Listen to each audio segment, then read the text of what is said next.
Praise the lord. అందరికీ వందనాలు తెలియజేస్తున్నాను. ఈరోజు దేవుడు ఇచ్చినటువంటి వాగ్దానము యెషయా గ్రంథం 38వ అధ్యాయం 5వ వచనంలో వ్రాయబడినట్టుగా, నీవు కన్నీళ్లు విడిచుట నేను చూచితిని, నీ ప్రార్థన నేను అంగీకరించి ఉన్నాను. దేవుని వాక్యం సెలవిస్తుంది, నీ ప్రార్థన నేను ఆలకించాను. ఎందుకంటే నువ్వు కన్నీటితో చేస్తున్న ఈ ప్రార్థన, కన్నీళ్లు విడుస్తూ రోధిస్తున్న వేదనకరమైన ఈ పరిస్థితి నేను చూశాను. నా కుమారుడా, నేను నీ ప్రార్థన అంగీకరిస్తున్నాను, నువ్వు భయపడుకుంటున్నాను. నిజంగా ఎంతగా వేసారిపోతున్నావో నీ యొక్క పరిస్థితిని చూసి. ఎవరు సహాయం చేసేవారు లేరు, ఎవరు నన్ను అర్థం చేసుకోవట్లేరు. ప్రభువా, నన్ను ఎంతగా హింసిస్తున్నారు, ఇబ్బంది పెడుతున్నారు.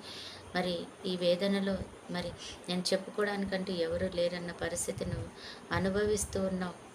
ప్రభా, నేను ఎంతగా తగ్గించుకున్నా, ఎంతగా ప్రేమిస్తున్నా, ఎంతగా నేను సహిస్తున్నా కూడా నాకు ఇవి ఎదురవుతూనే ఉన్నాయి అని అంటున్నావు.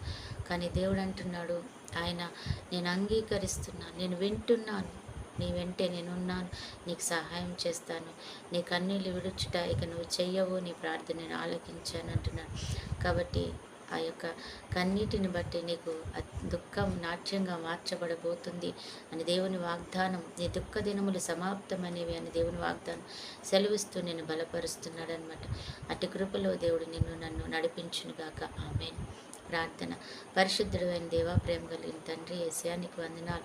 నువ్వు మాట్లాడుతున్నావు, నీ కన్నీళ్లు విడిచుట నేను చూచాను, నేను చూస్తున్న దేవుడను నేను విడిచిపెట్టను అంటున్నావు. ఆ రీతిగా మమ్మల్ని కూడా జ్ఞాపకం చేసుకుని గొప్ప సహాయం మాకు అందించి మీ నామంలో సహాయం చేసి నడిపించుకుంటున్నందుకు వందనాలు. ఎంతమంది బిడ్డలైతే ఈరోజు కన్నీరు కారుస్తూ అయా వారి దుఃఖము, ఆరోగ్యము, అయా అలజడి, ఆటంకాలని, అసమాధానాలను, అయా తన ఆర్థిక ఇబ్బందుల నుంచి నేను వేడుకుంటున్నారు. వారందరికీ సహాయం చేసి దీర్ఘాయుష్ కృప కాపుదల, ఐశ్వర్యం, గణిత క్షేమం దయచేయండి. డ్రెస్ బర్త్డే, మ్యారేజ్ డే జరుపుకుంటున్న బిడ్డలు కూడా జ్ఞాపకం చేసుకుని రెండంతలుగా ఆశీర్వదించమని యేసు నామంలో ప్రార్థిస్తున్నాం తండ్రి. ఆమేన్.